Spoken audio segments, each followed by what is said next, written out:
Cantique 373. Je l'ai. 3, 4. Il est un nom dont le ciel retentit et qui chante dans mon cœur. Les divins sans cesse leur vie, c'est le nom de mon Sauveur.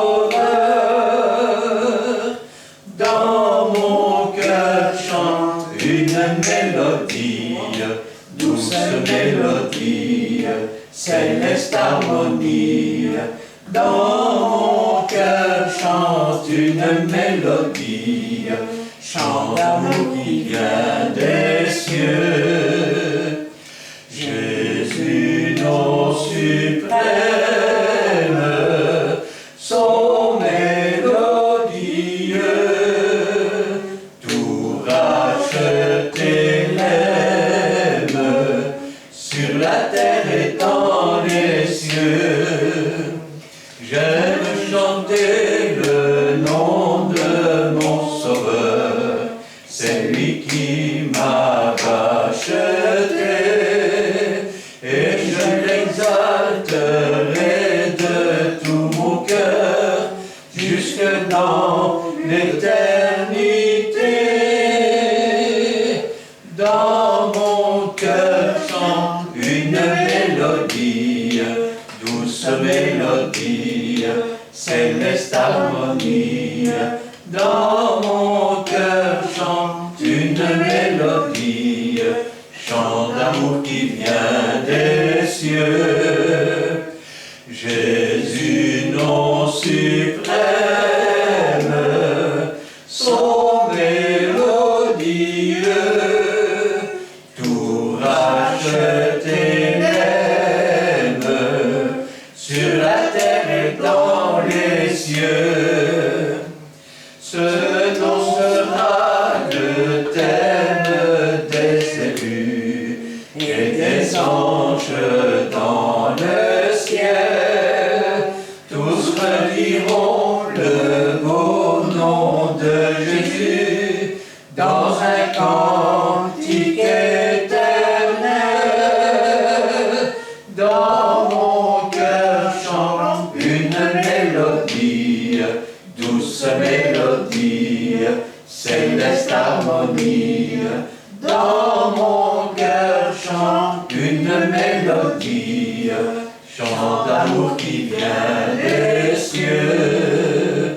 Jésus, nom suprême, son mélodieux, tout racheté l'aime, sur la terre et dans les cieux. Amen. Amen. On va continuer avec le 370. On recule.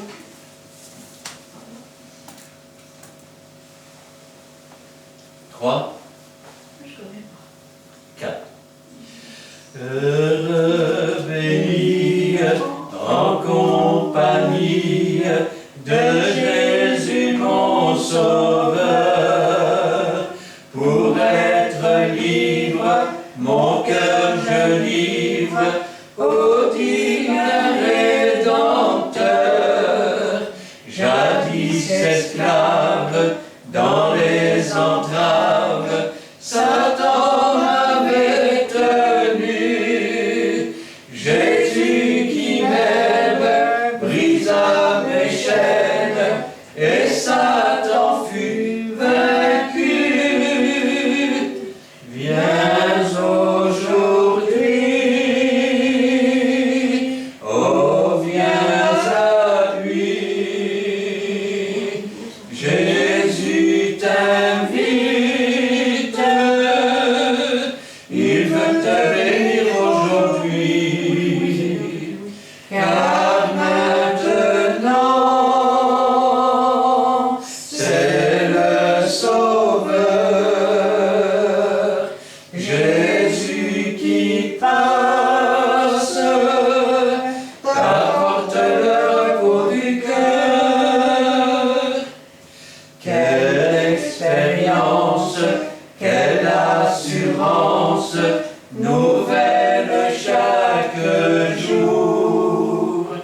Quand survient l'ombre, quand il fait sombre, il me soutient toujours.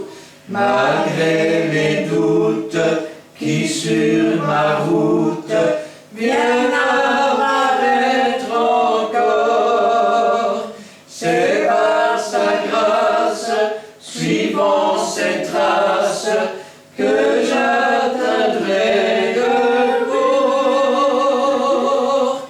Viens aujourd'hui, oh viens à lui. Jésus t'invite, il veut te bénir aujourd'hui. Car maintenant, c'est le Sauveur,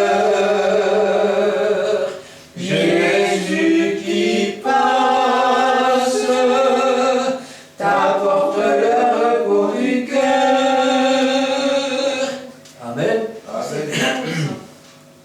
Et enfin le 236. Avec le 6. 236. Il y en a des beaux là-dedans. 236 avec le 36. Avec le 36, avec le 6, la cerise, le 6. 36. Ah ben ici. 3, 4.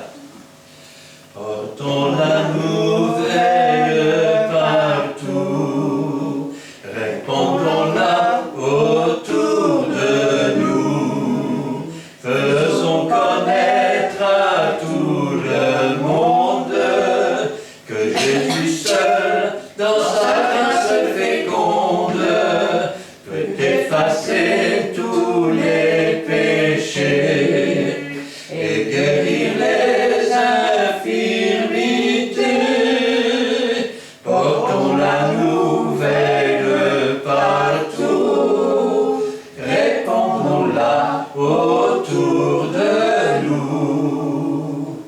Amen. Amen. Ce soir, j'aimerais bien se prendre la parole de Dieu avec vous.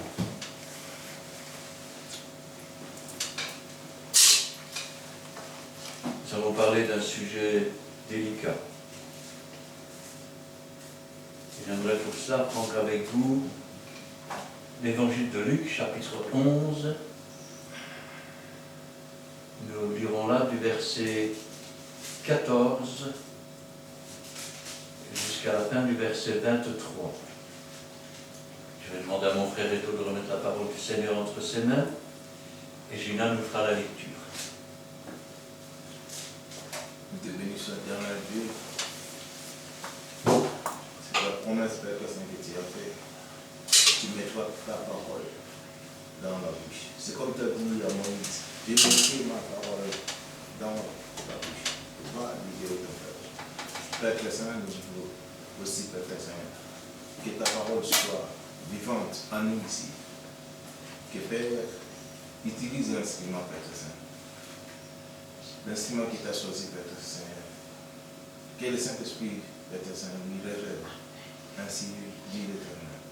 Nous voulons, Père Saint, aussi, nous qui vont écouter, avoir des oreilles spirituelles, Père Saint, pour comprendre, aussi pour aussi saisir notre part. Parce que c'est la bonne part que nous avons choisie. Merci Dieu Tout-Puissant. Parce que tu es là, Père Saint-Seigneur. Que ta parole soit accomplie là où 2 ou 3 signes tu es au milieu d'eux. C'est ainsi que nous pouvons proclamer aussi, Père Saint, le royaume de Dieu est au milieu de nous parce que tu l'avais confirmé dans ta parole. Tu sois le maître, sois notre enseignant aujourd'hui, à travers l'instrument que tu as choisi. C'est pour cela que nous voulons te laisser ce bon moment, Père Saint. Dans le nom précieux de notre Seigneur Jésus-Christ, notre Sauveur. Amen. Amen.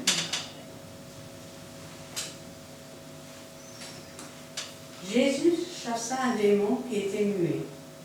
Lorsque le démon fut sorti, le muet parla, et la foule fut dans l'admiration. Mais quelques-uns dirent, c'est par Belzébul, le prince des démons, qui chasse les démons. Et d'autres, pour l'éprouver, lui demandèrent un signe venant du ciel. Comme Jésus connaissait leurs pensées, il leur dit, « Tout royaume divisé contre lui-même est dévasté, et une maison s'écroule sur une autre. Si donc Satan est divisé contre lui-même, comment ce royaume se disputera-t-il, puisque vous dites que je chasse les démons par Belzébul? Et si moi, je chasse les démons par Belzébul, vos fils par qui les chassent-ils? C'est pourquoi ils seront eux-mêmes vos juges. Mais si c'est le doigt de Dieu que je chasse les démons, le royaume de Dieu est donc venu vers vous. Lorsqu'un homme fort et bien armé garde sa maison, ce qu'il possède est en sûreté. Mais si un plus fort que lui survient et le dompte, il lui enlève toutes les armes dans lesquelles il se confie et il distribue ses débrouilles.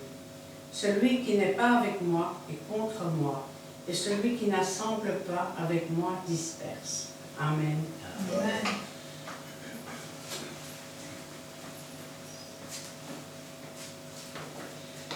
Jésus chassa un démon qui était muet. Et lorsque le démon fut sorti, le muet parla. Dans ce simple verset, partie de verset, nous apprenons beaucoup de choses. La première, c'est que Jésus n'a pas chassé un démon d'un homme muet. Il a chassé un démon muet qui était dans l'homme.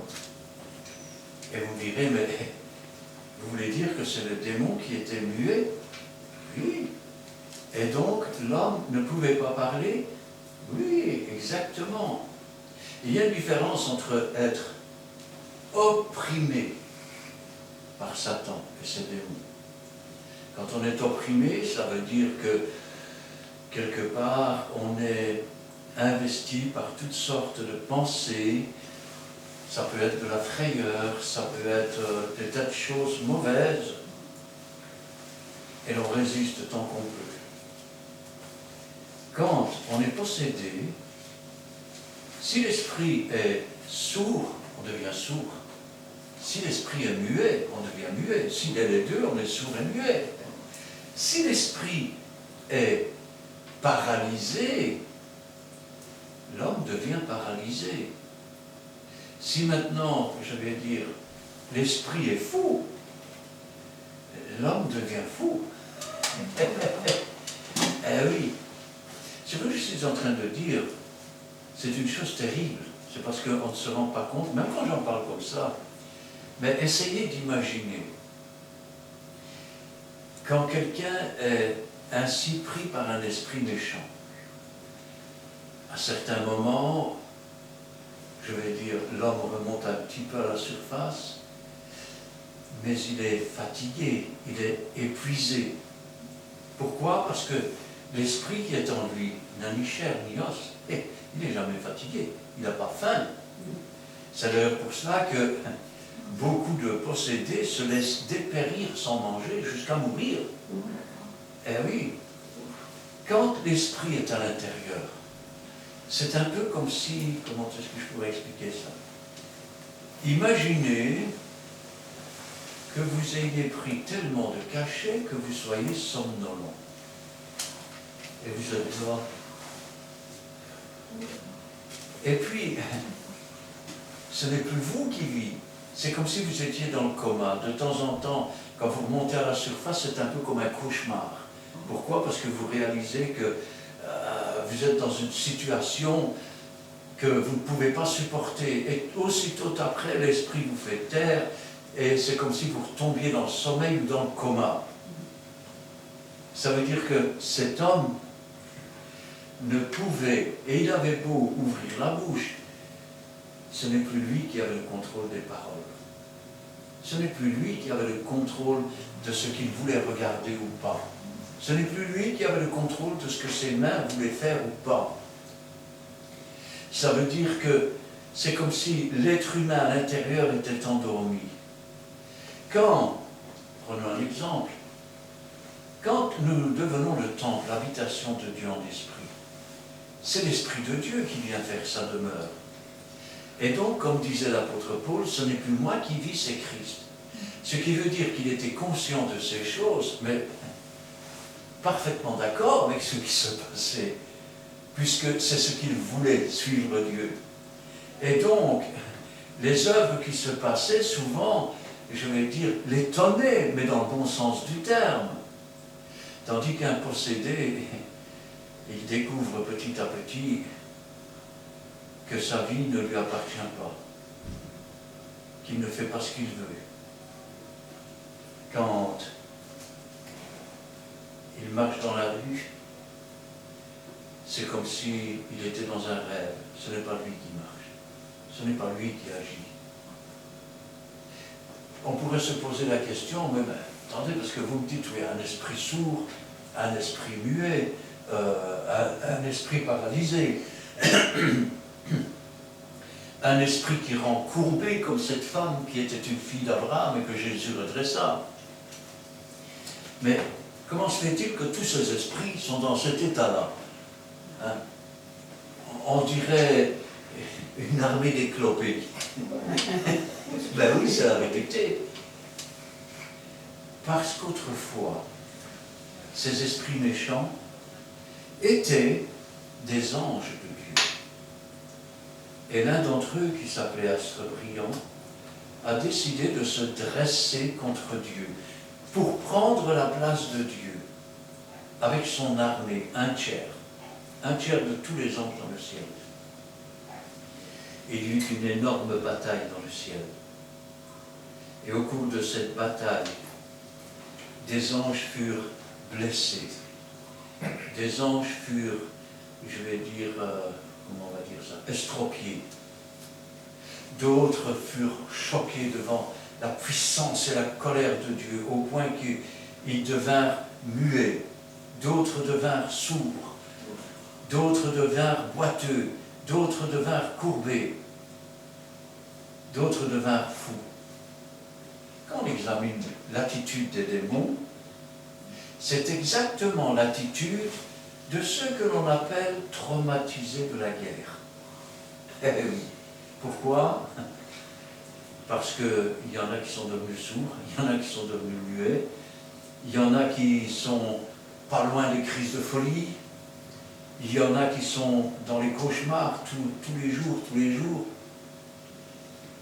Voilà ce qu'ils sont devenus. Ils ont quitté leur demeure première. C'est-à-dire qu'ils ont quitté leur corps d'ange, qui sont des corps célestes. Et ils sont devenus des esprits errants. Et ces esprits errants, au départ, ont été jetés dans l'abîme. C'est la raison pour laquelle, au premier chapitre de la Genèse, on nous dit qu'il y avait des ténèbres à la surface de l'abîme. Alors, à quoi ressemble un esprit méchant? Un esprit méchant, c'est justement une masse noire, épouvantablement noire, compacte. Ça ressemble un peu à ce que l'Égypte a vécu lorsque les ténèbres sont tombées sur l'Égypte, que chacun restait assis à sa place et qu'on pouvait toucher du doigt les ténèbres. Ça veut dire que dans le noir le plus total, un esprit méchant, vous le voyez passer, parce qu'il est plus compact que ce que l'on appelle la nuit. Et quand je pense à cela, je me dis, nous avons aussi une première réponse dans la création de la terre. Il y avait tout d'abord Dieu qui parle, il y a le Saint-Esprit qui se meut au-dessus des eaux, et Dieu dit une chose, il manifeste une chose, que la lumière soit. Et la lumière, ce n'était pas le soleil, puisque le soleil n'a été créé qu'au 4e jour. C'était la manifestation de la véritable lumière qui éclaire tout homme venant dans le ciel, sur la terre. Cette lumière, elle est là pour séparer la lumière d'avec les ténèbres. C'est ce que David disait d'une autre façon, « Tu dresses devant moi une table en face de mon adversaire. » Il aurait pu dire, « devant les ténèbres qui veulent m'envahir, tu allumes ta lampe. Et cette lumière ne permet pas aux ténèbres de traverser. Ainsi donc, celui qui est avec nous est la lumière. Si j'éteins la lumière, il va y avoir des ténèbres dans l'Église. Si maintenant je rallume, en un instant, les ténèbres vont se dissoudre. Ainsi donc, Jésus-Christ a toujours été, et avant même la fondation de la terre, cette lumière qui nous garantit des esprits méchants. D'ailleurs, c'est pour ça qu'il a dit « En mon nom, vous chasserez les démons ». Parce que le nom de Jésus, ce n'est pas seulement un nom, c'est la représentation de la puissance d'une personne. Amen. Et cette personne, c'est cette lumière justement qui sépare les ténèbres et qui chasse les démons. Oh, je sais, vous avez sans doute entendu des gens qui disaient « J'ai le don de chasser les démons ». Mais qu'as-tu qui ne t'a été donné, si c'est vrai toutefois? Ou si tu l'as, pourquoi tu t'en vantes comme si tu ne l'avais pas? Jésus, lui, il chasse un démon muet. Et vous remarquez qu'à partir du moment où le démon muet est sorti, celui qui était possédé de ce démon, eh bien, il se met à parler. Il se met à parler.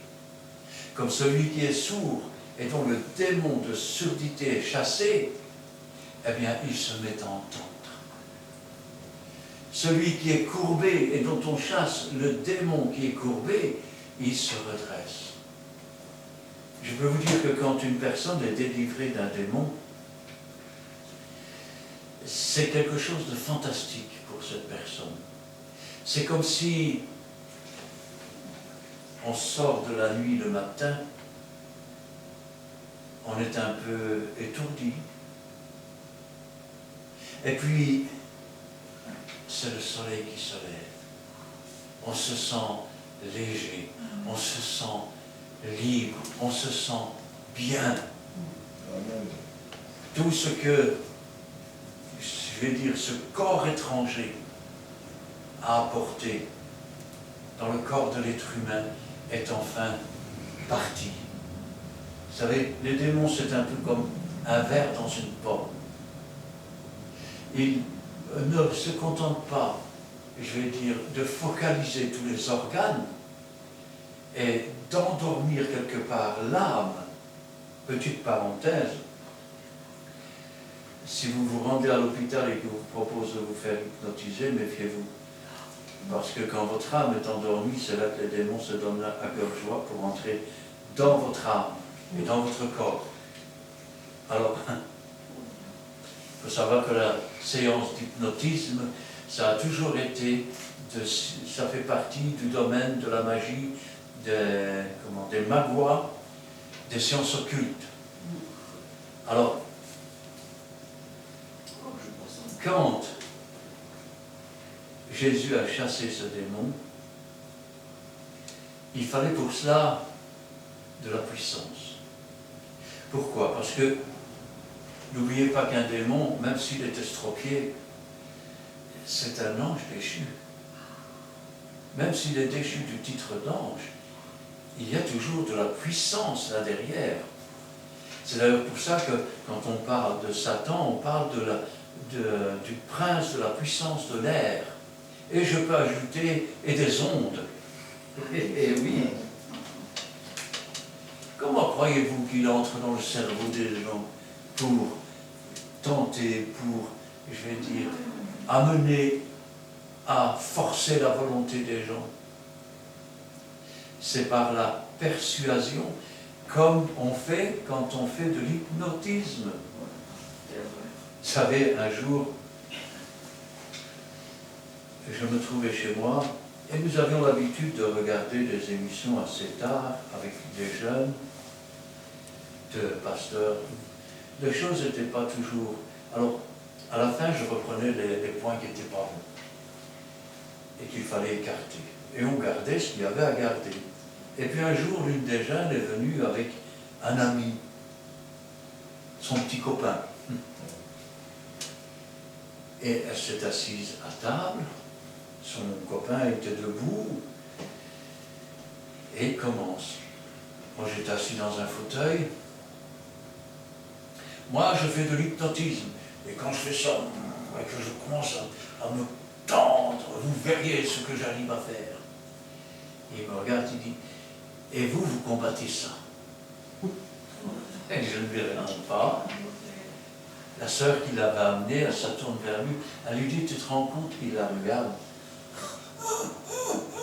Elle ne savait plus respirer.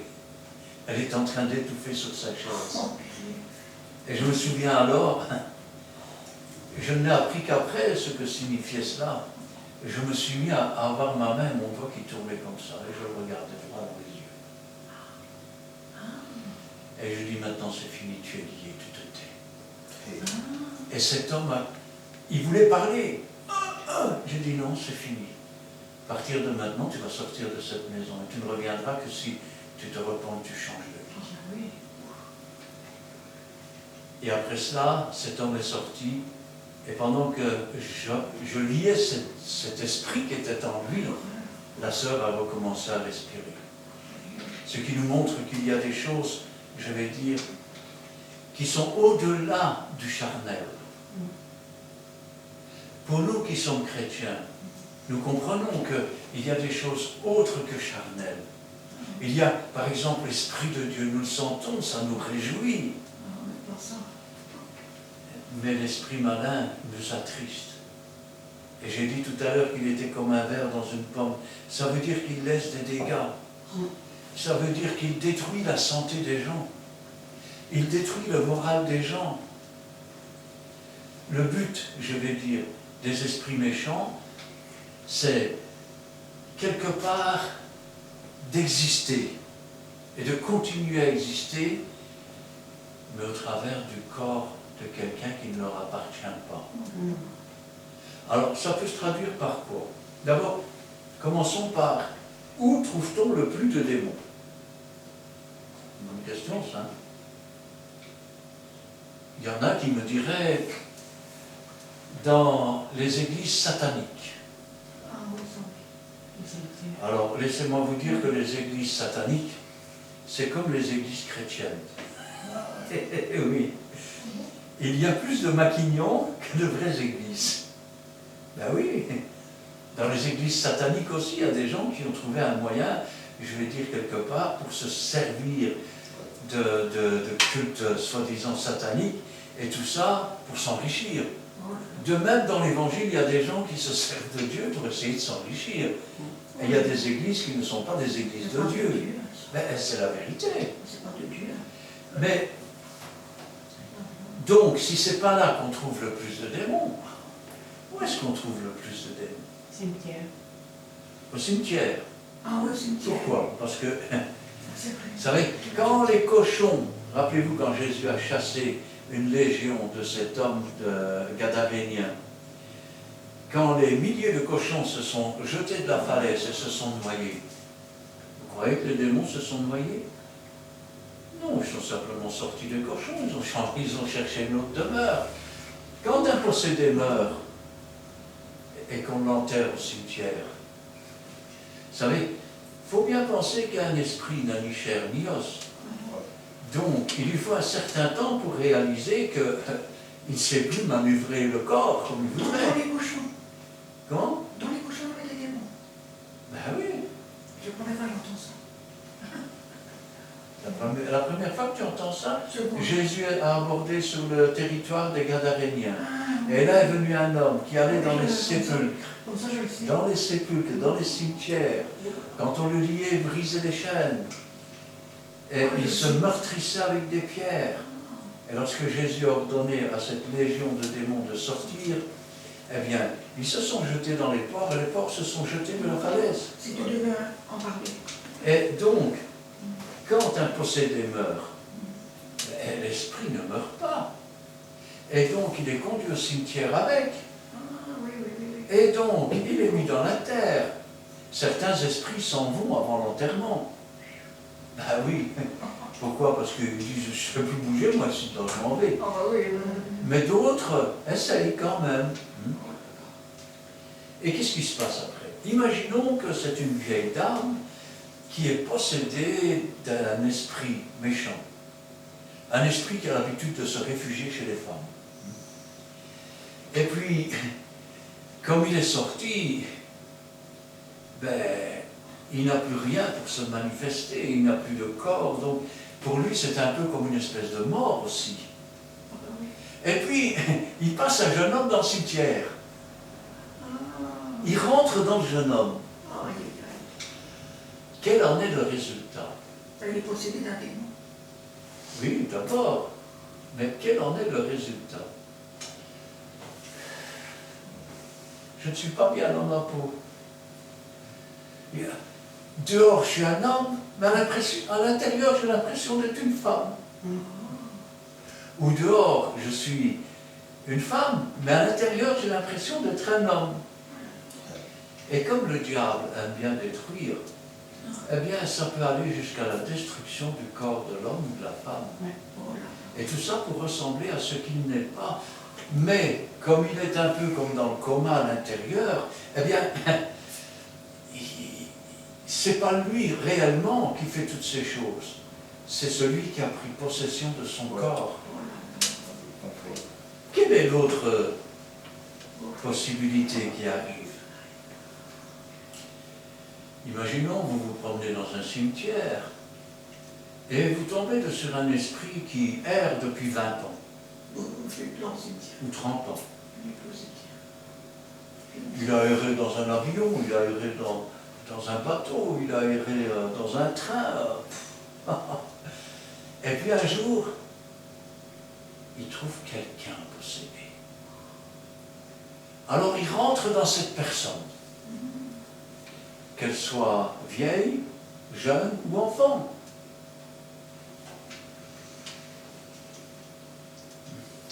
On l'appelle, l'enfant, il ne répond pas. Pourquoi tu ne réponds pas quand je t'appelle? Parce que je ne m'appelle pas comme ça, je m'appelle comme ça. Ben, comment tu t'appelles comme ça? Ben oui, et normalement je ne vis pas ici. Moi je vivais dans tel pays, dans telle maison, à tel numéro. Alors on va aller voir sur place. C'est ça. Et, arrivé sur place, la rue existe. Les dessins que l'enfant a faits sont vrais. C'est la vérité. Et la famille existe vraiment. Il y a juste qu'un petit problème. Le garçon qu'il prétend être est toujours vivant. S'il était mort, on pourrait dire, ben voilà, c'est une réincarnation, mais l'enfant est toujours vivant.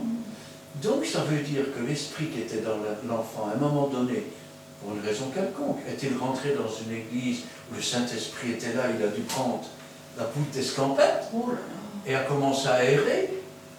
Terrible. Et donc, il se retrouvait dans un autre enfant. Oh là là. Eh oui.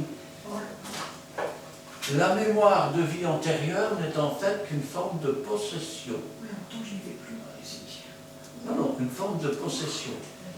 Et les notes très Alors, bien. ça c'est le premier endroit où on trouve le maximum de démons. Et le deuxième,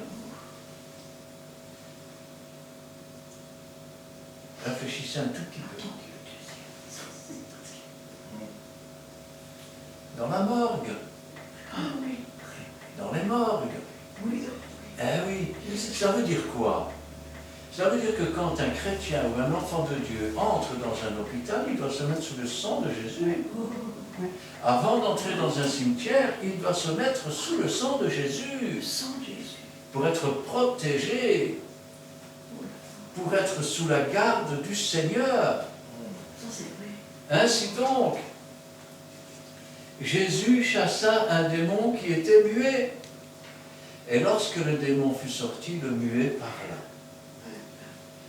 Alors, comment est-ce que je pourrais expliquer ça? J'ai vu ça dans les églises de Pentecôte. vous avez un garçon qui a, comment je vais dire, on appelle ça, qui fait les crises d'épilepsie. Ah oui, je connais, j'ai déjà vu ça. Alors automatiquement, tous les chrétiens pentecôtistes s'écartent. Pourquoi? Parce qu'ils se disent, il est possédé. J'ai déjà vu ça, dans un vacancier, une crise d'épilepsie. Ils se disent, il est possédé. Donc tout le monde va se méfier de ce garçon. Alors il faut savoir que la crise d'épilepsie, c'est une maladie des veines dans le cerveau. Vous avez une veine ici quelque part, quand elle est coupée, elle refait 2 petites veines à côté. Mais ce n'est pas toujours suffisant pour le flux sanguin. Et donc, comme le sang n'arrive pas vite assez au cerveau, il y a un court-circuit. Et le court-circuit, ben, c'est le cerveau qui commande des choses qu'il ne faut pas. Hein? C'est la crise d'épilepsie. Mais vous avez aussi des démons qui sont épileptiques. Ah oui. Alors, comment savoir quelle est la différence? Vous avez quelqu'un qui fait une crise d'épilepsie, eh bien, il faut lui faire une radio du cerveau et de la tête pour voir ce qui se passe là-dedans. Si maintenant, il n'y a rien du tout, c'est comme un muet qui ne parle pas, et qui a tout ce qu'il faut pour parler. Alors, soit il a reçu un choc émotionnel, c'est pour ça qu'il ne parle plus, soit il est possédé. Eh oui, quelqu'un qui a une oreille parfaite et qui n'entend rien du tout, il y a une anomalie là, quelque part. Alors, une nouvelle fois, soit il a reçu un choc émotionnel, et inconsciemment son cerveau refuse d'entendre, ou alors il est possédé. Eh oui, nous ne devons pas, je veux dire, c'est pas parce qu'une femme entre avec son beau courbé qu'elle est possédée d'un démon. Pas forcément. Parce que vous avez, je vais dire, 2 catégories d'églises. Les églises où on ne croit pas dans la possession des démons, on ne croit pas dans les anges, on ne croit même plus au Saint-Esprit, puisqu'on dit que c'était pour dans le temps. Puis vous avez les églises qui voient des démons partout. Partout. On voit pas ça. Alors, comment faire pour savoir? Puisqu'on n'est pas médecin. Non. C'est la parole n'est pas bien dite comme ça. Non. C'est écrit, non? Non. Non. Comment on fait pour savoir si quelqu'un est possédé, s'il n'est pas possédé? Son comportement. Son comportement, non. Le courbé est courbé, le sourd est sourd, le muet est muet, l'épileptique est épileptique. Tu n'es pas médecin, tu ne sais pas aller voir à l'intérieur. Ah non, on ne peut pas. Enfin, c'est pas. Eh bien, la seule façon de le savoir, c'est d'être droit avec Dieu et d'avoir l'Esprit de Dieu en soi. Ah, c'est ça, voilà. Parce que quand on n'a pas l'Esprit de Dieu en soi, on fait des démons avec tout. Et quand on n'a pas l'Esprit de Dieu avec soi, On fait eh pas ben, que on ce croit que soit. ça n'existe pas. On fait tout ce que le bon nous sent. Quand l'Esprit de Dieu est en vous, vous ressentez cette inimitié. Et ce n'est pas de l'inimitié envers la personne, c'est de l'inimitié envers quelque chose qui se trouve là. C'est un peu comme si, comment je vais dire, vous vous approchez d'une ligne à haute tension et puis vous entendez. Vous savez qu'il y a une ligne à haute tension parce que vous entendez le bruit. Vous savez que ce n'est pas un petit câble de 220. Eh bien, c'est la même chose. Quand, je vais dire, imaginons qu'on soit près d'un orage, eh bien, souvent les possédés se mettent à trembler. Pourquoi? Parce qu'ils sont complètement électrifiés. Eh oui. Alors, la seule façon, encore une fois, pour savoir si quelqu'un est possédé ou pas, c'est d'avoir l'Esprit de Dieu en soi. Amen. Parce que pour avoir voulu, je vais dire, jouer les, comment on appelle ça, les exorcistes quelque part, hein, eh bien, dans certaines églises, il est arrivé des catastrophes. Vous savez, il y en a qui préconisent de boire de l'huile tous les jours, soi-disant pour être sain à l'intérieur et chasser les démons. Il y en a d'autres qui ont noyé des gens en leur faisant boire des litres d'eau. Oui. Et quand je pense à ça, je dis, Seigneur, quand on a réellement affaire à des esprits méchants. Vous savez, en général, ça ne se passe jamais deux fois de la même manière. Une fois d'une façon, une fois de l'autre. Et en général, il faut avancer un pas à la fois pour se laisser diriger, complètement diriger. Parce que si on ne se laisse pas complètement diriger, eh ben, on risque alors de passer à côté de bien des choses. Et quand on passe à côté de certaines choses, non seulement l'esprit méchant ne s'en va pas, mais il se moque encore de ceux qui veulent le chasser. On l'a vu avec les 7 fils du sacrificateur, 7 fils de Sheva, qui sont partis nus et blessés. Et quand l'esprit est sorti, la foule fut dans l'admiration. Je pense que beaucoup de gens qui étaient là et qui ont vu ce qui s'est passé étaient étonnés, étaient surpris. Ils se disaient, c'est incroyable, c'est magnifique, c'est merveilleux. Mais quand la délivrance vient de Dieu, eh bien, souvent, il y a aussi de l'opposition. De l'opposition. Oui.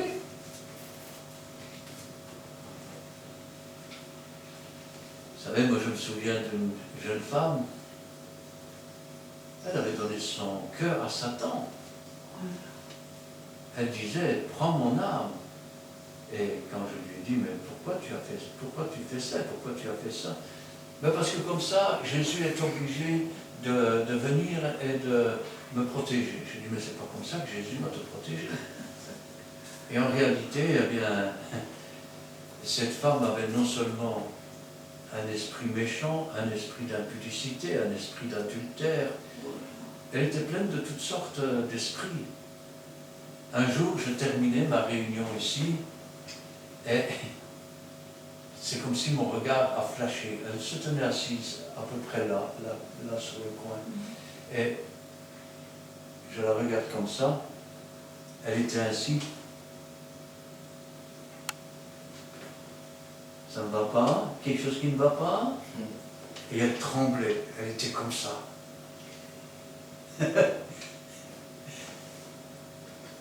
Je dis au nom de Jésus, elle est tombée par terre.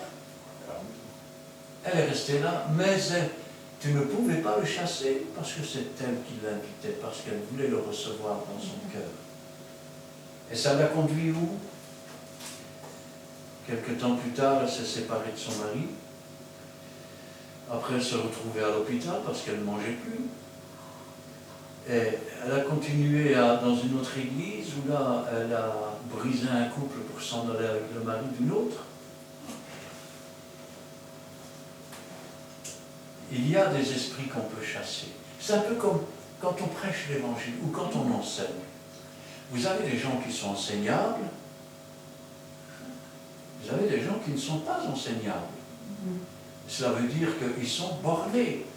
De même, vous avez des gens qui sont victimes et vous avez des gens qui se font passer pour victimes et qui sont serviteurs et servantes de Satan. Et ce n'est pas dans les synagogues de Satan que vous les trouvez. Non, non, ils s'introduisent dans les églises. Pourquoi est-il écrit « Les injustes ne résisteront pas dans la maison des justes » ? Parce que là où se trouve l'esprit, ils viennent une fois et au bout de 10 minutes, au revoir, il fait trop chaud ici. Dans certaines églises, ils vont s'asseoir et ils se plaisent bien. Et la destruction commence. Et une destruction parfois qui est non seulement catastrophique, non seulement grave, mais qui entraîne parfois des conséquences qui vont jusqu'au meurtre. Quand vous avez en grand dans le journal, il voyait Satan, alors il a tué tout le monde et il s'est jeté par la fenêtre. Ben oui. Les gens disent, à mon avis, il avait perdu la tête. Et je vais vous dire une chose, si vous n'êtes pas droit devant Dieu, vous risquez d'avoir des surprises. Et je me souviens un jour, nous devions aller voir un homme du côté de l'hôpital de, je crois que c'est Jolimont là-bas. Je crois qu'il n'existe plus l'hôpital de Jolimont là-bas. Il existe encore l'hôpital. Eh bien, on devait aller voir quelqu'un à l'hôpital de Jolimont, et j'étais avec le pasteur, et en m'approchant, je sentais cette... J'étais encore qu'à 3 mètres et je sentais qu'il y avait de l'électricité dans l'air, si je peux m'expliquer comme ça. Et donc on est arrivé près de cet homme, et le pasteur ne marchait pas droit avec Dieu. Alors je dis, bonjour monsieur, comment allez-vous? Ça va, ça va. On est venu vous voir, n'est-ce pas? Oui, je vois. Mais moi, je ne trompe pas ma femme. En 30 ans, je n'ai jamais trompé avec qui que ce soit, vous savez. Je ne suis pas comme beaucoup. Et le pasteur devenu tout rouge et tout bleu. Vous savez pourquoi? Parce que les démons sont comme leurs maîtres. Ils sont les accusateurs des frères. Et si vous n'êtes pas droit, tout ce que vous avez fait dans les ténèbres va être crié sur les toits. Et tout ce que vous avez dit en secret va être aussi révélé en public. C'est comme cet homme qui devait prendre un avion. C'est un pasteur. Et il se dit, pourvu que l'avion n'arrive pas trop tard. Et 2 tapes plus bas, il y en a un qui dit, j'espère que l'avion va arriver un peu plus tard. Parce que, et je ne voudrais quand même pas manquer la réunion.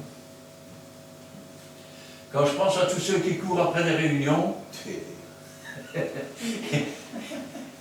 si vous avez une crainte, hein, ne le dites pas à voix haute. Parce que je vais vous dire, je parle ici, vous n'avez rien entendu. Mais le diable peut vous répondre. Il entend, lui, il n'a pas d'oreille, c'est les ondes. Les ondes, les vibrations, il entend. Et il peut vous répondre. Et c'est pour ça aussi qu'il est marqué dans la Bible, ce que je crains, C'est ce qui m'arrive. c'est ce qui m'arrive. Pourquoi? Parce que j'en parle à voix haute. Oh, pourvu que ça n'arrive pas. Et le diable entend. Il sait alors que vous avez la crainte de quelque chose. Et c'est comme si vous commenciez à tourner la clinche pour lui ouvrir une porte pour qu'il vienne. Quand vous avez la crainte de quelque chose, pensez-le simplement.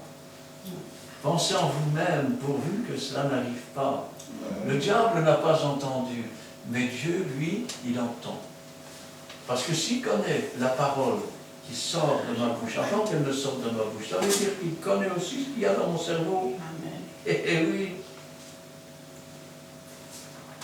Quelques-uns dirent, c'est par Belzébul, prince des démons, qu'il chasse les démons. Ah, quelle connaissance des démons! Belzébul, c'est un autre nom pour Satan. D'ailleurs, pour insulter le dieu Écron, eh bien, on l'appelait Belzéboul. Ainsi donc, qu'est-ce qu'ils lui disent? Quelques-uns lui dirent, en fait, c'est par Satan, le prince des démons, qui chasse les démons. Et d'autres, pour l'éprouver, lui demandèrent un signe venant du ciel. En fait, je pense que autour de ce lieu, s'était rassemblée une multitude de possédés. Vous savez ce que c'est qu'une multitude de possédés? C'est des gens qui viennent pour essayer, un peu comme les pharisiens, les scribes, ils viennent pour essayer de prendre Jésus par ses paroles ou par ses actes. Qu'est-ce que le diable dit à Jésus? Si tu es le Fils de Dieu, ordonne que ces pierres se changent en pain. Descends ta croix et nous croirons en toi. Ben oui. Tout toujours, on appelle une manipulation. Manipulation. Ça consiste, je vais dire, de façon légale et illégale, d'ailleurs c'est ce que ça veut dire, ruser par tous les moyens légaux, illégaux, à arriver à ses fins.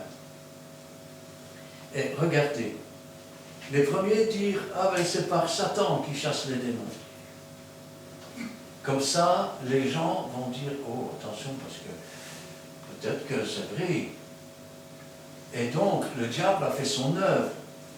Les autres, pour l'éprouver, ils lui demandèrent un signe qui vient du ciel. Donne-nous un signe qui vient du ciel, on croira en toi. Mais que fallait-il de plus que ce sourd ce muet qui parle? N'était-ce pas là déjà un signe, une guérison? Eh bien non. Les uns l'accusent de faire ça par Satan, et les autres, et quelque part, lui disent, allez, prouve-nous que tu es Dieu. Si tel fils de Dieu fait ça, il est marqué, tu ne tenteras pas le Seigneur ton Dieu. Et pourtant, Jésus est plus qu'un homme, il est Dieu, et ils sont en train d'essayer de le tenter. Qui a tenté Jésus dans le désert? C'est le diable. Qui tentait Jésus quand il était sur la croix? Si tu es le Fils de Dieu, descends de ta croix. Descends de ta croix, on croira en toi. Et pour bien le décourager, lui qui a sauvé les autres, ne peut-il pas se sauver lui-même? Allez, prouve-moi maintenant. Quand vous êtes un enfant de Dieu, vous n'avez rien à prouver à qui que ce soit. Parce que quand vous faites une œuvre, c'est l'œuvre que Dieu a préparée d'avance. Ça veut dire que vous n'irez pas dans des œuvres parce qu'on vous a provoqué. Souvent, c'est vrai, l'être humain est ainsi, et le diable aime faire monter en orgueil. Tantôt par la tentation de faire une chose que Dieu n'a pas demandé pour prouver. Et donc l'orgueil va essayer de prouver. Et de l'autre côté, par la flatterie. Pourquoi on appelle ça la flatterie? Parce que ça sent mauvais, hein? Vous savez, moi je l'ai déjà dit souvent, mais vous pouvez me cirer les chaussures, mais la chaussure elle est à moi. Comme Jésus connaissait leurs pensées. Tout à l'heure, qu'est-ce que je vous disais? Vous pensez la chose, je veux dire que vous craignez, vous n'ouvrez pas la bouche pour le dire, et le diable ne peut pas l'entendre. Ainsi donc, Jésus connaissait leurs pensées, et il leur dit, tout royaume divisé contre lui-même est dévasté, et une maison s'écroule sur une autre. Quelle drôle de phrase. Quand vous avez un royaume qui est divisé contre lui-même, comment on appelle ça? Quand les gens, la population, commencent à se battre contre une autre partie de la population. Manifestation. Manifestation, non. Quand un pays tout entier, il y a une division, que les deux côtés se battent. La révolte. C'est de la révolte. C'est la révolte. Ouais, la révolte. On appelle ça une guerre civile. Ouais. Voilà. La maison s'écroule sur les autres maisons. Pourquoi? Parce qu'il y en a qui se battent et il y en a des millions d'autres qui vont se réfugier dans l'autre pays. Et la chute de ce pays-là provoque la pauvreté de l'autre qui est à côté. Une maison s'écroule sur une autre maison. C'est la même chose. Si Satan est divisé contre lui-même, il ne peut pas subsister. Si Dieu était divisé contre lui-même, il ne peut pas subsister. Si donc Satan est divisé contre lui-même, comment son royaume subsistera-t-il? Puisque vous dites que je chasse les démons par Belzébul. Et si moi je chasse les démons par Belzébul, c'est-à-dire par Satan, vos fils, par qui les chassent-ils? Wow. Alors là, il y a deux réponses. Parce que ces disciples sont les fils d'Israël aussi. Et donc, s'il chasse les démons, c'est par l'Esprit de Dieu. Mais les fils du peuple d'Israël, comme les fils de Sheba, ce n'était pas par l'esprit de Satan, c'était par leur propre volonté. Et en essayant aussi d'attirer la puissance du nom de Christ tout en ne suivant pas Jésus. Pourquoi? Ils avaient probablement dû voir quelqu'un chasser un démon au nom de Jésus et ils se sont dit, voilà maintenant la formule magique. Dans combien d'églises aujourd'hui on a des formules magiques, soi-disant, pour chasser les démons? Alors, ils arrivent avec un livre et ils commencent « Ah, Satan, là là là là là là là là ». Alors, je vais vous dire une chose, on ne parle pas au démon. On ne discute pas avec un démon. On ne discute pas avec un démon. On lui dit de sortir et puis c'est tout. Et s'il se moque de toi, eh bien tu lui réponds. Ah, il y en a d'autres. Dis-moi, quel est ton nom? Vous ne remarquez pas quelque chose? Quand Jésus demande à ce démon, quel est ton nom? Est-ce qu'il répond, je m'appelle Alfred, Nestor, Paulus? Il dit Légion. Donc il ne répond pas, il ne donne pas son nom. Il dit Légion, parce que nous sommes plusieurs. Or, il ne s'appelle pas Légion. Vous demandez le nom, je vais dire, quel est ton nom? C'est un menteur. Il ne va jamais vous donner son nom. Ou alors il va le donner pour se moquer de vous. Comme d'une femme un jour, le frère dit, quel est ton nom? Zébeleu. C'est ce qu'il répond, avec une voix. Et je ne vous dis pas, on aurait dit vraiment un ogre. Et le frère, au nom de Jésus, je t'ordonne, Zébeleu, de sortir. Mais si maintenant, tu me demandes quel est mon nom, et je te réponds Alfred. Tu as beau crier Alfred, je ne te réponds pas, c'est pas moi que t'en as. Je ne sais pas c'est qui cet Alfred. Et j'ai dû lui dire d'arrêter. Il me dit, mais pourquoi il faut le chasser? J'ai dit, viens avec moi. Il y avait un tableau dans le fond, là-bas, dans le temps. Et je lui marque, je dis, regarde comment il s'appelle, comment il t'a dit qu'il s'appelle. Zébeleu. Vous voyez qu'il dit, maintenant, je prends la dernière lettre, je la mets à la première. Et comme ça. Qu'est-ce que tu dis maintenant? Elle baisse. C'est le fort des démons de parler à l'envers. Combien de disques ont été faits, même en anglais, et quand vous les faites tourner à l'envers, eh bien, vous avez des messages qu'on appelle des messages subliminaux. Par exemple, comme Les Unplain, comme Mon âme soupire après le monde, et vous tournez à l'envers, excite-moi, homme mort sexuellement.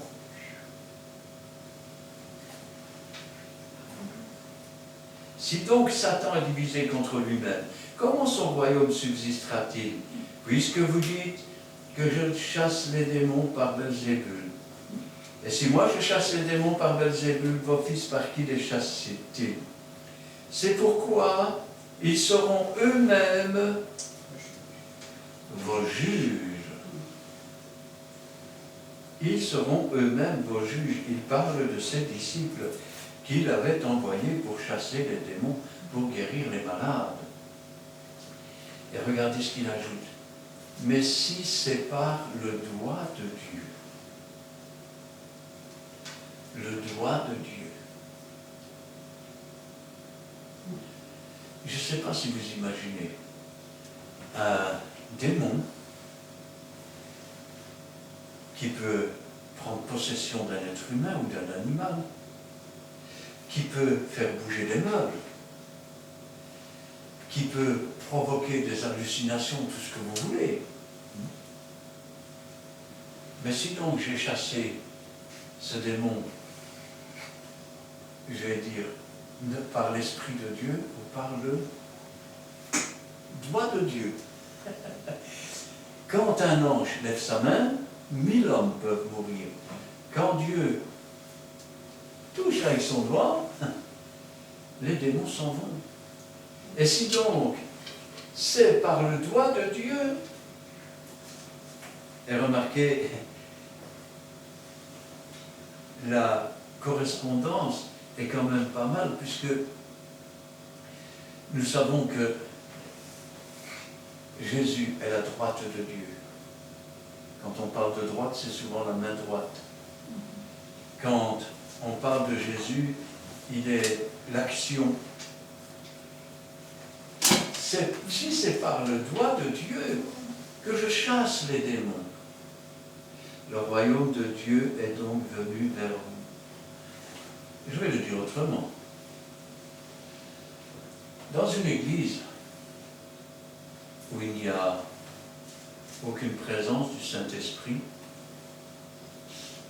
où le doigt de Dieu ne se trouve pas là, que ce soit pour, je vais dire, la révélation des paroles, que ce soit, je vais dire, pour enseigner, que ce soit, je vais dire, pour la guérison des malades, ou que ce soit, s'il n'y a rien du tout, aucun don dans l'Église, je vais dire que même les pasteurs sont obligés de copier leurs textes et de lire au fur et à mesure. Le doigt de Dieu n'y est pas, et vous n'êtes pas des enfants de Dieu, vous n'êtes pas des pasteurs, vous n'êtes pas des chrétiens, vous n'êtes rien. Vous n'êtes rien. Parce que là où il y a un enfant de Dieu, le doigt de Dieu y est, l'action de Dieu y est. À quoi connaît-on la foi de quelqu'un? À ses œuvres, mais pas n'importe quelle œuvre, l'œuvre préparée d'avance par Dieu. Et si donc tu n'as aucune œuvre et que tu n'as rien reçu de Dieu, comment pourrais-tu partager quelque chose puisque tu n'as rien à partager?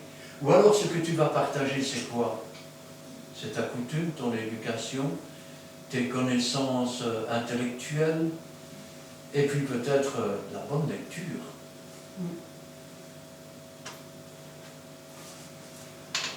Lorsqu'un homme fort est bien armé, garde sa maison, ce qu'il possède est en sûreté.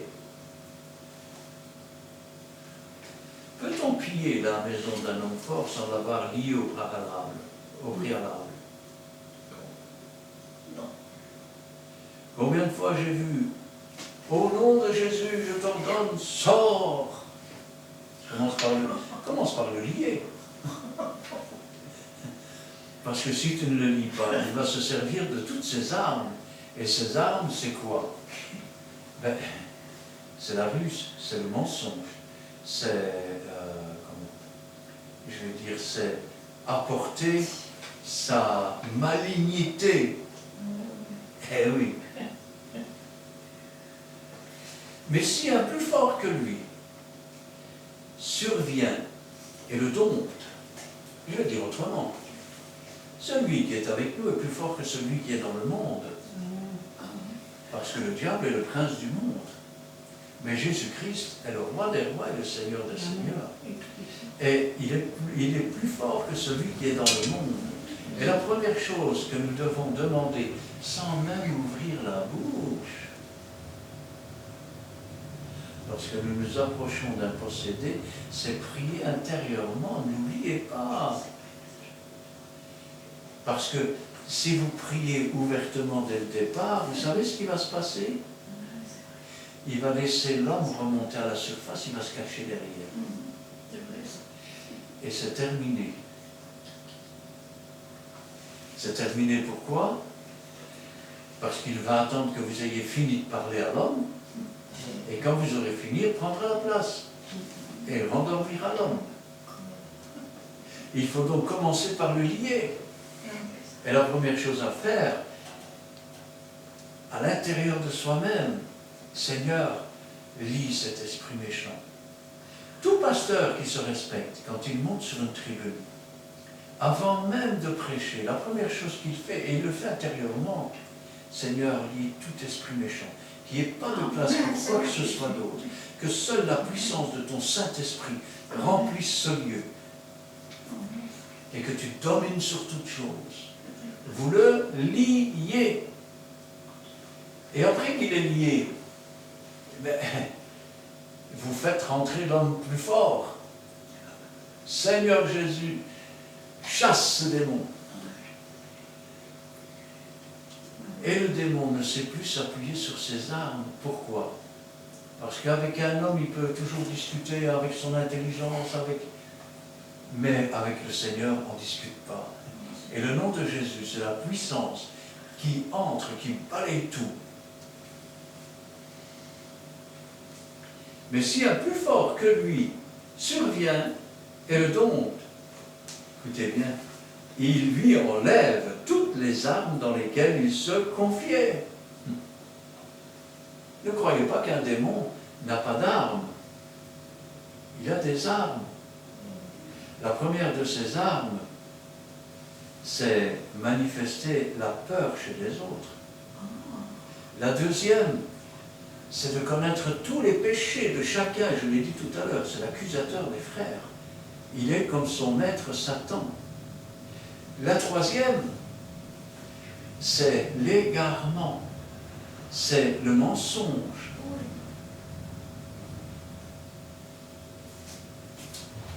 Mais une fois que ces armes sont détruites et qu'il a affaire à Jésus,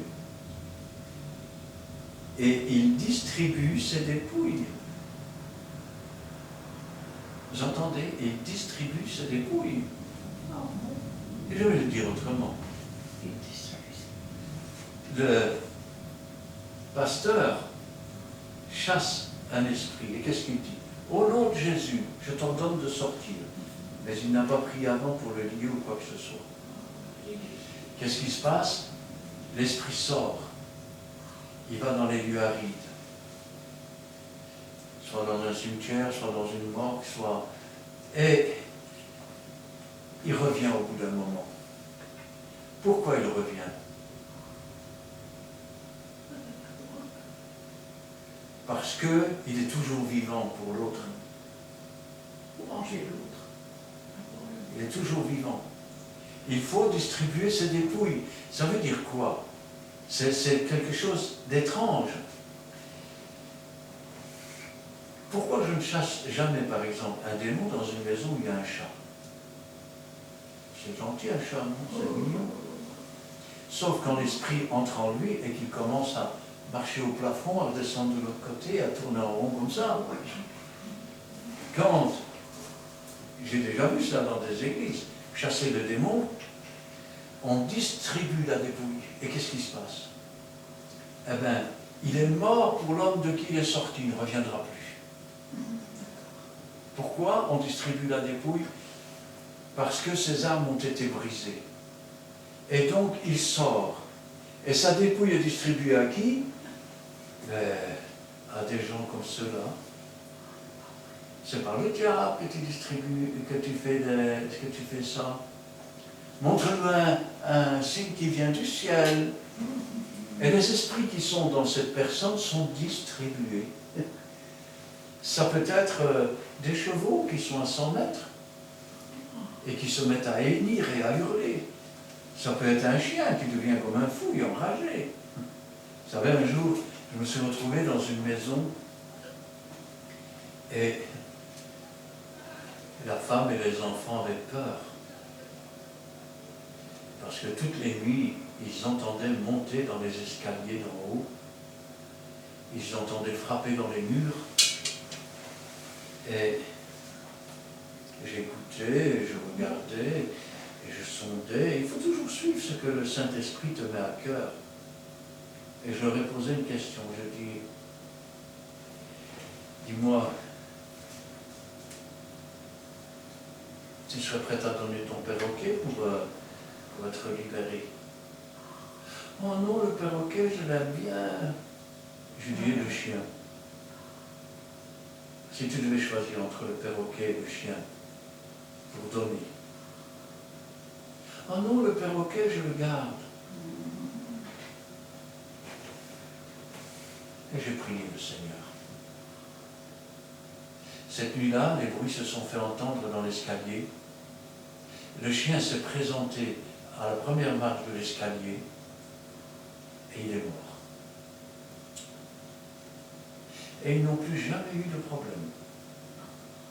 l'esprit est entré dans le chien est mort, ils ont enterré le chien et l'esprit est parti. Eh oui. Il distribue ses dépouilles. Celui qui n'est pas avec moi est contre moi. Vous savez, un jour, les disciples sont arrivés et ils ont dit, nous avons rencontré un homme qui chasse les démons en ton nom. On l'a empêché, Seigneur. Et Jésus leur a dit, ne l'empêchez pas. Celui qui est avec moi n'est pas contre moi. Mais ici, il dit, celui qui n'est pas avec moi est contre moi. Celui qui n'assemble pas. Combien y en a-t-il qui dispersent? Qui n'ensemble Celui qui n'assemble pas avec moi disperse. Quand un esprit est sorti et qu'il n'a pas, que ses dépouilles n'ont pas été partagées, il fait le tour, puis il revient, il va chercher cet autre esprit pire que lui, Oh là là. et la condition est pire qu'avant. Maintenant, quand on parle de miracle, il arrive parfois ce que l'on appelle des miracles mensongers. Alors, un miracle mensonger, c'est quoi? C'est un miracle qui n'en est pas. Vous avez par exemple des rebouteurs. Alors, vous allez parce que vous avez mal à la jambe. Et on fait une incantation, et votre jambe va à merveille. Oh oh, quel miracle! 2 jours plus tard, vous ne savez plus bouger votre dos. Alors, qu'est-ce que vous faites? Vous y retournez. Et une nouvelle incantation. Oh, c'est merveilleux. La fois d'après, c'est le bras. Et vous allez passer votre vie entre les mains de Satan. Et oui. Je me souviens de l'histoire de ce petit garçon, qui est une histoire vraie. Il avait été brûlé étant enfant. Et sa mère était allée avec lui chez quelqu'un de qui on dit qu'il a le secret. Alors vous remarquez que dans le secret, il y a le mot mystère. Ben oui. Or, le mot mystère, ça veut dire quoi? Ça veut dire caché. Ça veut dire ténébreux. Quand un catholique vous dit « Il est grand le mystère de Dieu », n'est-il pas marqué dans la Bible qu'il est la lumière du monde? Il n'est pas le mystère, il n'est pas les ténèbres, il n'est pas caché. On ne met d'ailleurs pas une lampe dans le boiseau, on la met sur le porte-lampe pour qu'elle éclaire tout le monde. J'ai entendu ça. Et l'enfant était guéri. Et puis l'homme avait mis quelque chose, un mot dans la doublure de sa veste. Et il avait dit à sa mère, si vous ouvrez et si vous retirez le papier, toutes les brûlures reviendront. Alors ils étaient dans le train et la femme raconte son histoire et l'homme était un pasteur. Il lui dit, mais non madame, c'est pas comme ça que ça marche avec Dieu. Vous avez été voir quelqu'un qui a invoqué Satan et ce qu'il a mis dans la veste de votre enfant peut lui coûter cher. Elle dit, mais si je le tire, il va trouver toutes ces brûlures. Et le pasteur lui dit, non, au nom de Jésus, votre enfant, il n'aura pas de brûlure. Ouvrez et retirez le papier. Elle a ouvert, elle a retiré le papier, et vous savez ce qu'il faisait marquer sur ce papier? En échange de la guérison de ces brûlures, Satan, je te demande de prendre son âme. Oh là là, quelle horreur. Il faut se méfier de tous ces gens, des exorcistes. D'ailleurs, dans la Bible, je l'ai déjà dit, il n'y a pas d'exorciste. Il y a un nom puissant par lequel Jésus-Christ donne autorité à ses enfants, à ceux qui lui obéissent, à ceux, je vais dire, qui ont une relation particulière avec lui, à ceux qui ont confiance en Jésus. Pas au bric-broc, pas au maquignon de l'évangile, pas au, je vais dire, au charlatan. Le nom de Jésus est un nom puissant, mais il ne se partage pas avec les chiens. On ne donne pas la nourriture des enfants aux chiens. Et il est évident que ça ne se partage pas non plus avec les truies, celles qui sont retournées dans leur bourbier après avoir entendu Jésus. À plus forte raison, ceux qui ne connaissent pas Jésus et qui font, je vais dire quelque part, une espèce de communion avec des démons pour prétendre être des enfants de Dieu, ça ne marche pas. Celui qui n'est pas pour Jésus est contre lui. Vous pouvez vous amener dans les foires avec une Sainte Vierge ici, un crucifix là, un truc, une Bible et prétendre dire l'avenir, vous êtes un menteur, vous êtes un ouvrier de Satan. Vous essayez de vous servir, je vais dire, des signes religieux. Pourquoi faire? Pour attirer les gens dans la boue du péché, dans les ténèbres. Et quand je pense à ça, je dis, Seigneur, nous arrivons dans les derniers temps, je veux dire, des temps faciles. Nous entrons dans des temps de la famine, nous entrons dans les temps, je vais dire, de la pauvreté, nous entrons dans les temps du manque de tout, et ce n'est que le début. Et pendant ces temps-là, eh bien, soit vous appartenez au Seigneur, et vous serez gardés par la main du Seigneur, parce que le doigt de Dieu se pose sur vous. Soit vous vous moquez de Dieu, soit vous n'êtes pas droit avec lui, soit vous dites, oh Seigneur, je regrette d'avoir fait ça, et puis vous vous tournez, oh, j'ai quand même envie. Ça ne marchera pas avec Dieu. Ça ne marchera pas avec Dieu. Parce que il ne manque plus grand-chose. Comme je le disais dimanche matin dernier, nous sommes déjà dans les temps, je vais dire, où se préparent les choses. Il manque quoi? Jérusalem investie par les armées. Il manque quoi? Ah oui, je sais, le temple a été détruit, c'est ce qu'on vous a dit. Mais Jésus a dit, il ne restera pas pierre sur pierre qui ne soit renversée. Vous attendez que les pierres soient renversées? C'est bien. Il ne manque plus que ça et l'antéchrist qui paraissent. Pour le réveil de l'Église, pour les pluies de l'arrière-saison. Et si vous n'êtes pas prêt, vous partirez à la rencontre de l'époux avec une lampe vide, avec un lumignon qui fume. Et ceux qui seront prêts vont rentrer. Et vous qui avez entendu parler de Jésus, qui avez connu pendant un moment, et qui êtes restés lymphatiques de l'Évangile, eh bien, vous serez les plus malheureux du monde. Pendant que le monde dira des millions de tombes sont ouvertes, des millions de chrétiens, des gens ont disparu sur la terre, vous direz, ils sont avec Jésus et moi je suis resté là. Amen. Amen. Amen. Nous allons prier. Éternel, notre Dieu, notre Père, nous te louons, nous te rendons grâce. Béni sois-tu et gloire à toi, louange te soit rendue. Encore ce soir, Seigneur, tu nous rappelles que nous n'avons pas à lutter contre la chair et le sang, mais contre des dominations. Et ces dominations sont dans les lieux célestes. Ces dominations sont des esprits errants. Ils sont aussi dans l'entrée du pays promis, du jardin de Dieu. Et nous devons les chasser comme autrefois Israël avança un pas à la fois et chassa toutes ces choses. D'abord de notre cœur, de notre âme, et ensuite pour œuvrer à la gloire du Seigneur, chassant les démons, guérissant les malades, ouvrant les yeux des aveugles, en faisant les choses que Jésus a faites et en faisant de plus grandes, selon sa promesse, selon sa loi, selon son esprit et sa parole. Que ta volonté soit faite dans nos cœurs, dans nos vies. Ne permets pas que nous soyons de faux ouvriers.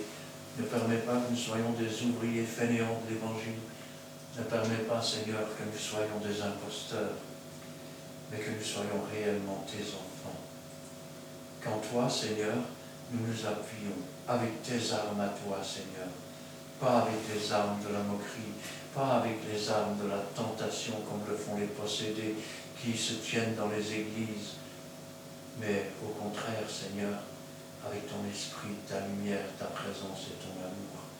et que toute la gloire te revienne. Gloire au Père, gloire au Fils et gloire au Saint-Esprit. Amen. Amen. Béni soit-il Dieu, Tout-Puissant, Tendre Père Céleste. Merci pour ta parole, Père Saint. Merci encore de nous avoir inspiré cette bonne nouvelle. Nous sommes très consacrés à Père car tu es commis. Béni son Père Saint Seigneur pour ce qui vient ce qui vient de se passer, Père Seigneur. Tu étais là, Père Saint, tu nous as donné aussi des oreilles spirituelles pour comprendre, Seigneur, ce que tu as. Sois béni, sois sanctifié. C'est pour cela, Père Saint, nous voulons te mettre encore notre chemin de vie dans le creux de ta main. Nous te sanctifions, nous te bénissons, Père Saint. Dans le beau nom de notre Seigneur Jésus-Christ, nous continuons cette prière. Amen. Amen. Merci Seigneur pour cet instant béni face à ta présence. Merci pour ta parole bénie de ce soir. Parole à travers laquelle tu nous demandes, oh mon Dieu, d'être en garde contre ces esprits méchants et de les chasser au nom de Jésus-Christ notre Sauveur. Amen. Oui Seigneur, donne-nous de faire ce que tu nous demandes, oh mon Dieu, et de mettre en pratique ta parole qui est vraie. Affermis-nous, Seigneur, dans tes voies.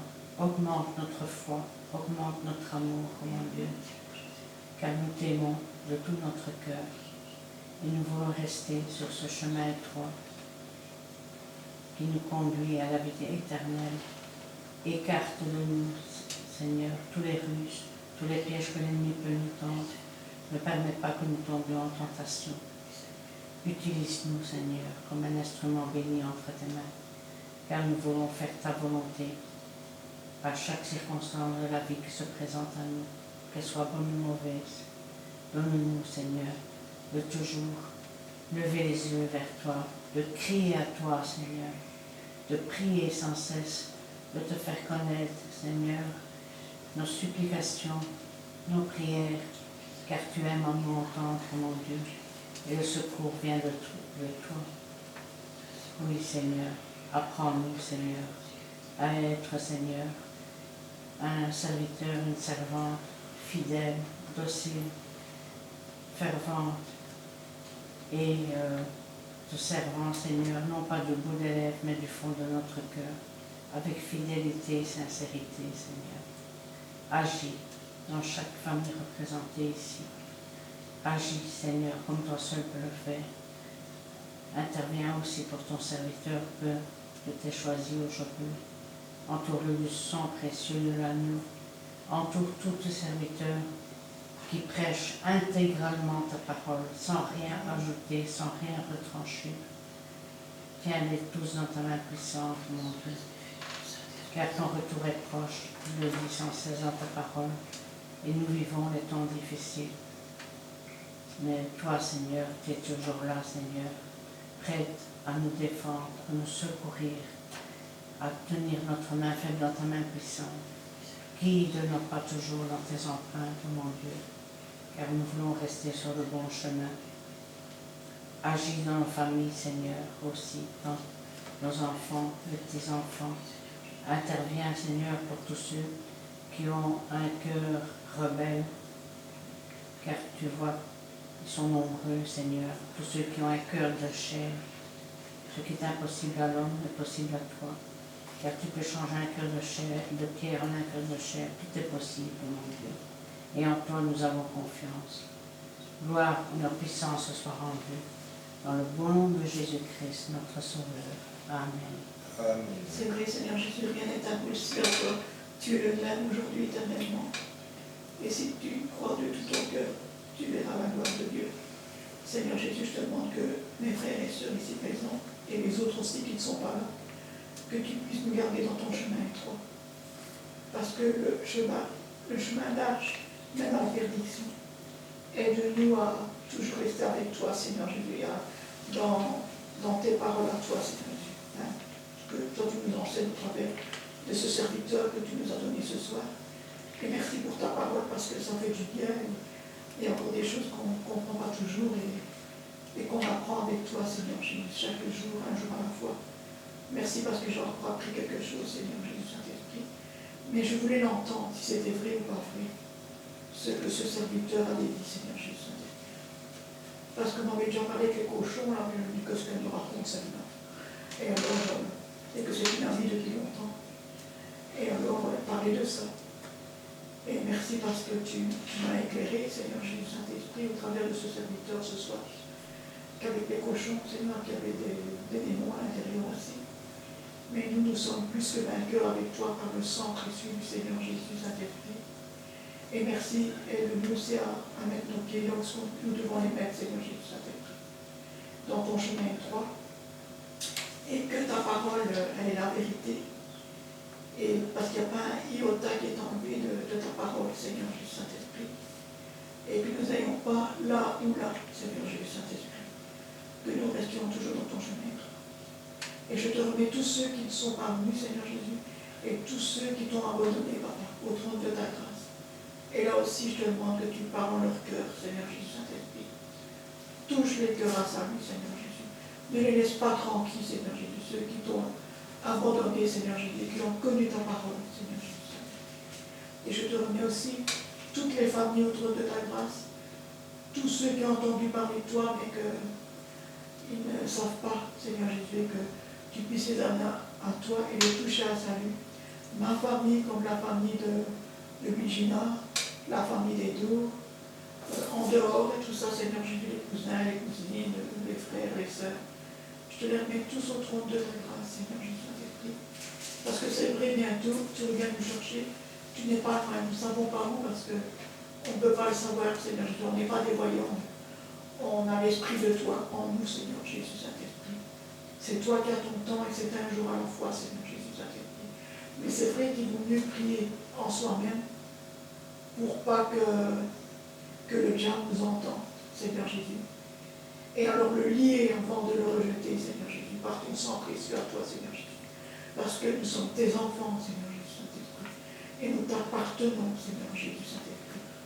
Parce que je sais que nous t'appartenons, que je t'appartiens, Seigneur Jésus Saint-Esprit. Et merci parce qu'un jour à la fois, tu me fais grandir. Mais ça fait du bien d'être venu, Seigneur Jésus Saint-Esprit, après avoir été malade. Merci, Seigneur Jésus Saint-Esprit. Mais je sais que la guérison, toi, tu le donnes, Seigneur Jésus Saint-Esprit. Mais pas les choses que ce serviteur a expliquées de quelqu'un. Et que le chien, bon, il est mort, et alors aussi avec ces guérisons-là. Et que toi, tu peux donner la guérison, Seigneur Jésus. Moi, je l'ai déjà eu l'année passée, la guérison avec toi, Seigneur Jésus. J'avais eu un nerf sciatique qui était coincé dans le bas de mon dos. Et j'étais dans l'église de Péniel au mois de novembre. Et alors, tout d'une fois, je veux pour brosser, je veux m'agenouiller, et je commence à avoir ce nerf sciatique. Et alors j'ai entendu ta voix au travers de mon oreille, Seigneur Jésus. Et c'est une vérité, on peut l'entendre, je peux le dire à tout le monde. Et alors tu m'as dit, pose ta main glissante. Et je demandais, toi aussi, Seigneur Jésus, viens m'en aide, guéris-moi, Seigneur Jésus, relève-moi. Et alors j'ai posé ma main glissante là où j'avais ce là j'ai des frissons. Et j'ai posé ma main glissante avec toi, Seigneur Jésus, que tu as posé ta main glissante. Et je suis guérie, et ça fait 1 an que je n'ai plus rien, Seigneur Jésus. Et je t'en remercie parce que c'est à toi que je dois tout cela, Seigneur Jésus, Saint-Esprit.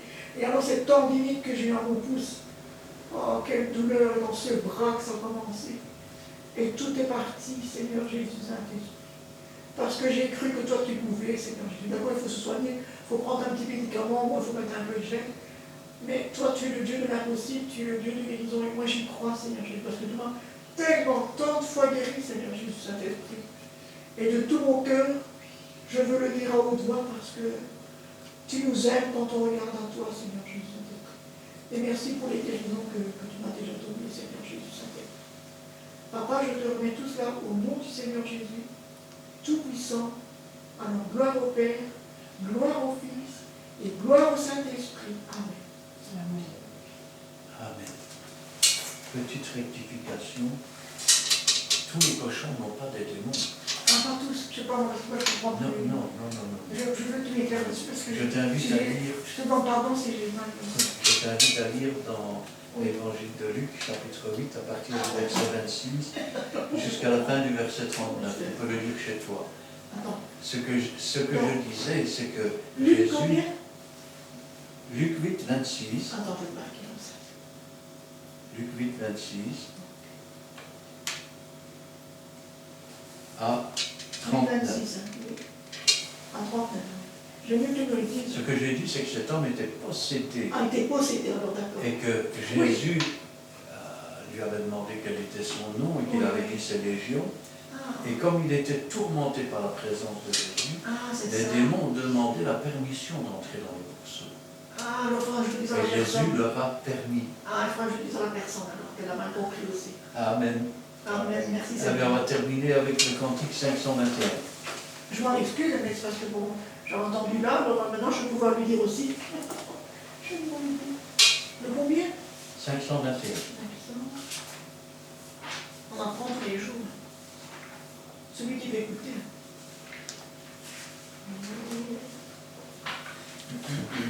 Merci mon pasteur. Ah, je l'ai. Oh, 3, 4. Ta puissance est sans pareille, ton œuvre fera mes yeux, penche vers moi ton oreille, Seigneur, exauce mes vœux. Je veux contempler ta face. Oh, saisis-toi de mon cœur pour que, gardé par ta grâce, je vive pour toi, Seigneur. Dans les heures silencieuses, contemplant l'azur des cieux, la nature merveilleuse, je vois ta grâce, ô mon Dieu. Je veux contempler ta face. Oh, saisis-toi de mon cœur pour que, gardé par ta grâce, je vive pour toi, Seigneur. Oui, Seigneur, je veux te suivre. Viens purifier mon cœur. De tout lien, rends-moi libre. S'il le faut par la douleur. Je veux contempler ta face. Oh, saisis-toi de mon cœur pour que, gardé par ta grâce, je vive pour toi, Seigneur. Amen. Amen, c'est bon ça. Que l'Éternel te bénisse et qu'il te garde. Que l'Éternel fasse luire sa face sur toi et qu'il t'accorde sa grâce. Que l'Éternel tourne sa face vers toi et qu'il te donne la paix. Amen. Merci. Amen. Amen.